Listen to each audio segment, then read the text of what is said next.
ఉమ్మడి చిత్తూరు జిల్లాలో వైసీపీ నేతలు అప్పట్లో నోటికి పని చెప్తూ ప్రత్యర్థులపై తెగ చెలరేగిపోయారు.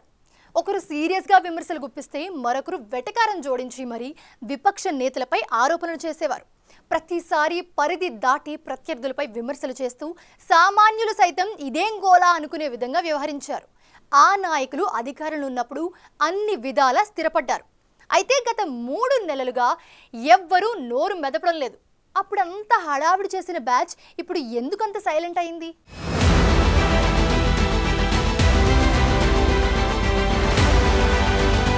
ఉమ్మడి చిత్తూరు జిల్లాలో 2019 ఎన్నికల్లో టీడీపీకి ఒకే ఒక్క సీటు దక్కింది. టీడీపీ అధినేత చంద్రబాబు నాయుడు మాత్రమే కుప్పంలో తన విజయ పరంపర కొనసాగించారు. ఆ ఎఫెక్టుతో జిల్లా వైసీపీ నేతలు ఆడింది ఆట, పాడింది పాట అన్నట్లు అధికారం చెలాయించారు. కుప్పంలో కూడా చంద్రబాబును ఓడిస్తామని ప్రగల్భాలు పలికారు. సీన్ కట్ చేస్తే జిల్లాలో పెద్దిరెడ్డి బ్రదర్స్ ఇద్దరే కనా కష్టంగా గెలిచారు.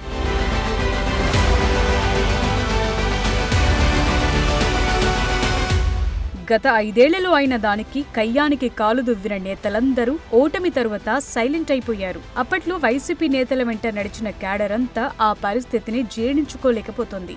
అధికారం ఉన్నన్నాళ్లు ఎంజాయ్ చేసి ఇప్పుడు తమను గాలి కొదిలేశారని వైసీపీ శ్రేణులు నాయకులపై మండిపడుతున్నాయి.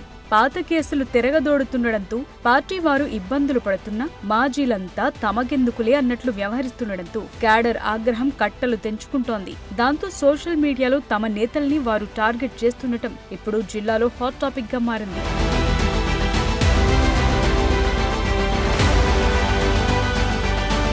ఓవైపు విజయవాడ వరదలు, అక్కడ జరుగుతున్న సహాయక చర్యలపై వైసీపీ అధ్యక్షుడు జగన్ విమర్శల మీద విమర్శలు గుప్పిస్తున్నారు. బెజవాడకు 2 సార్లు వెళ్లిన ఆయన ప్రభుత్వంపై దుమ్మెత్తిపోశారు. తరువాత బెంగుళూరు నుంచి సోషల్ మీడియాలో పెద్ద పోస్టులు పెడుతూ విమర్శలు కొనసాగిస్తూనే ఉన్నారు.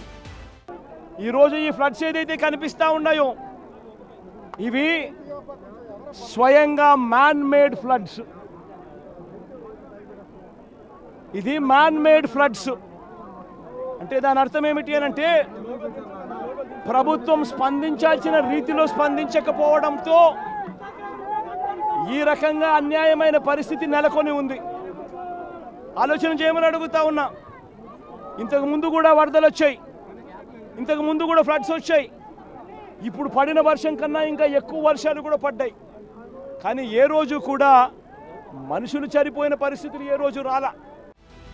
జిల్లాలోని జగన్ పరివారం మాత్రం అసలు దేనిపైనా నోరు మెదపటం లేదు. అధ్యక్షుడు చూసుకుంటారు, మాకెందుకులే అన్నట్లు వ్యవహరిస్తున్నారు.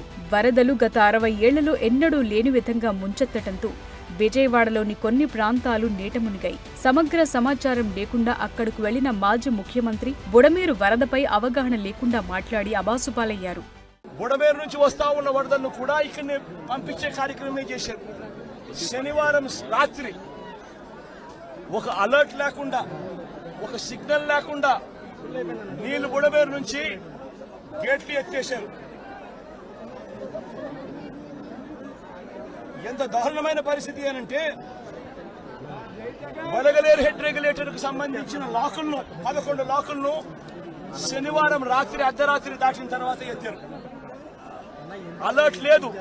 ఇక్కడ ఈ ప్రాంతంలో ఉన్న ప్రజలకు కనీసం పట్టించుకునే కనీసం చెప్పడం లేదు. ఎత్తేసినారు.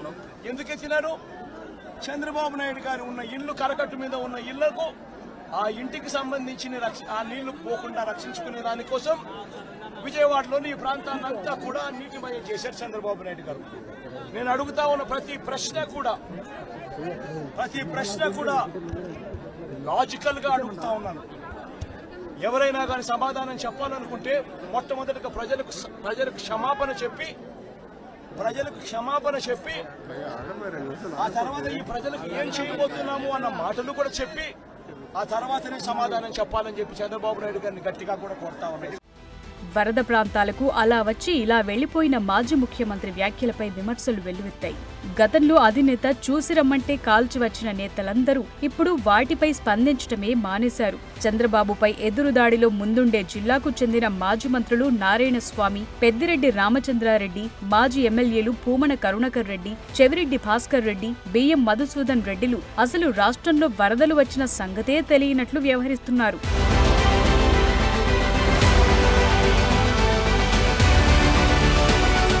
మదనపల్లి సబ్ కలెక్టర్ కార్యాలయంలో ఫైల్స్ దగ్ధమైనప్పటి నుండి వైసీపీ లీడర్స్ ఎవరూ పొలిటికల్ స్క్రీన్ పై కనిపించడం లేదు. ఆఖరికి జిల్లా పార్టీకి పెద్ద దిక్కుగా పెత్తనం చేసిన మాజీ మంత్రి పెద్దిరెడ్డి సైతం మౌనవ్రతం పాటిస్తున్నారు. పెద్దిరెడ్డిపై అవినీతి ఆరోపణల తీవ్రత రోజురోజుకి తీవ్రమవుతోందని అయినా ఆయన స్పందించడం లేదు. మొన్నెప్పుడో ఆగస్టు 15న బయట కనిపించిన ఆయన తనపై వస్తున్న ఆరోపణలన్నీ అసత్యాలని, అబద్ధాలని, పరువు నష్టం దావా వేస్తానని, రాష్ట్రంలో శాంతి భద్రతలు క్షీణించాయని విమర్శించారు. కొన్ని ఛానల్స్ల మీద, కొన్ని అసత్య ఆరోపణలు చేసిన ఛానల్స్ మీద, పత్రికల మీద కూడా నోటీస్ ఇవ్వడం జరుగుతుంది డిఫమేషన్కు. తప్పనిసరిగా వారి మీద పరువు నష్టం కేసును అది నోటీస్ ఇచ్చిన తర్వాత స్టిపులేటెడ్ టైం అయిపోయిన తర్వాత కోర్టులో కూడా దాఖలు చేయడం జరుగుతుంది. అదుపులో ఉన్నాయా లేదా మీడియా వారికే బాగా తెలుసు. దాన్ని పొగుడుతూ ఉచ్చరించే మీడియా ఉంది, పెద్ద పెద్ద అక్షరాలతో బాగా జరుగుతూ ఉన్నాయి, చాలా బాగుంది అని చెప్పి రాసే పత్రికలు ఉన్నాయి. కానీ వాస్తవాలు రాసే వాళ్ళు కూడా ఉన్నారు. మరి మీడియాలో అందరికీ కూడా తెలుసు ఏం జరుగుతోంది ఈ రాష్ట్రంలో.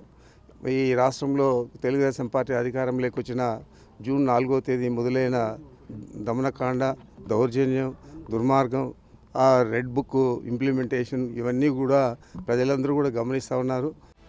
బెజవాడ వరదలపై స్పందించాల్సిన ఆ జిల్లా నేతలు కొడాలి నాని, వల్లభనేని వంశీ వారెక్కడున్నారో ఎవరికే తెలియటం లేదు.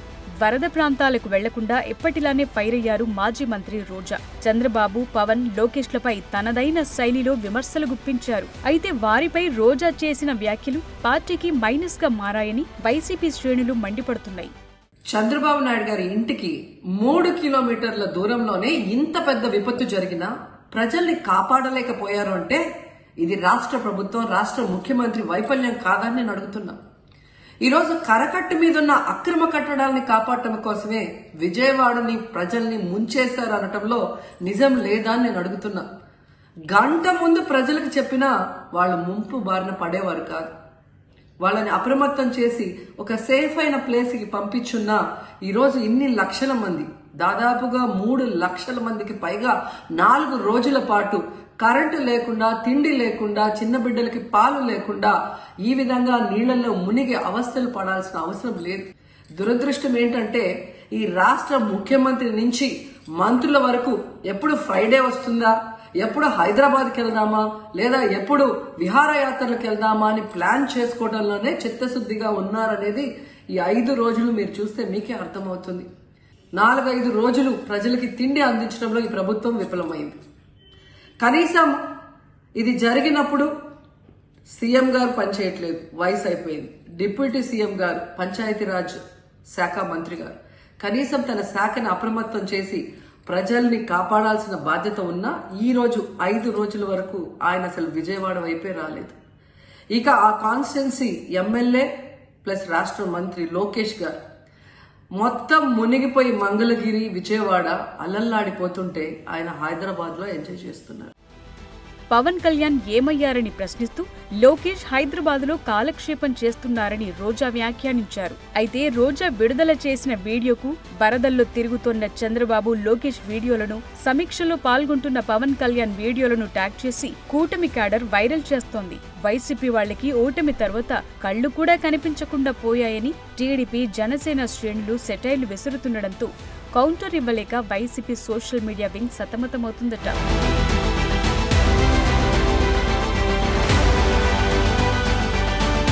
శ్రీకాళహస్తి మాజీ ఎమ్మెల్యే బియ్యపు మధుసూదన్ రెడ్డి అయితే అప్పట్లో చంద్రబాబు, లోకేష్ తో పాటు పవన్ కళ్యాణ్ పై వ్యంగ్యాస్త్రాలు విసిరేవారు. చిత్ర విచిత్రమైన పదజాలాన్ని వాడేవారు.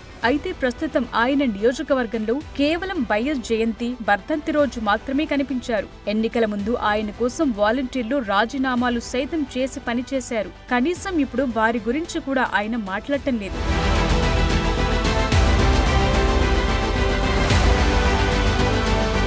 అధినేత జగన్ కి నమ్మిన బంటునని చెప్పుకునే మధుసూదన్ రెడ్డి పూర్తిగా సైలెంట్ మోడ్లోకి వెళ్లిపోయారు. నియోజకవర్గంలో 18,000 ఎకరాలకు పైగా కబ్జాకు గురయ్యాయని బీజేపీ రాష్ట్ర నాయకుడు కోల ఆనంద్ ఇప్పుడు మరికొత్త అంశాన్ని తెరమీదకు తీసుకొచ్చారు. దానికి తోడు రాజీవ్ నగర్ ఇళ్ల స్థలాలపై ఇప్పుడు విచారణ ప్రారంభమైంది. టీడీపీ ఎమ్మెల్యే బొజ్జుల సుధీర్ రెడ్డి గత ప్రభుత్వంలో జరిగిన అక్రమాలపై స్పెషల్ ఫోకస్ పెడుతున్నారు. అప్పట్లో గుడిలోనూ బడిలోనూ వీధుల్లోనూ హడావిడి చేసిన వారు మాత్రం ప్రస్తుతం నోరు విప్పటం లేదు. మొత్తానికి ఉమ్మడి జిల్లాలో వైసీపీ నేతలకు కేసుల భయమో లేకపోతే ఎందుకొచ్చిన తలనొప్పిలే అనుకుంటున్నారు, కానీ అలా కానిచ్చేస్తున్నారు.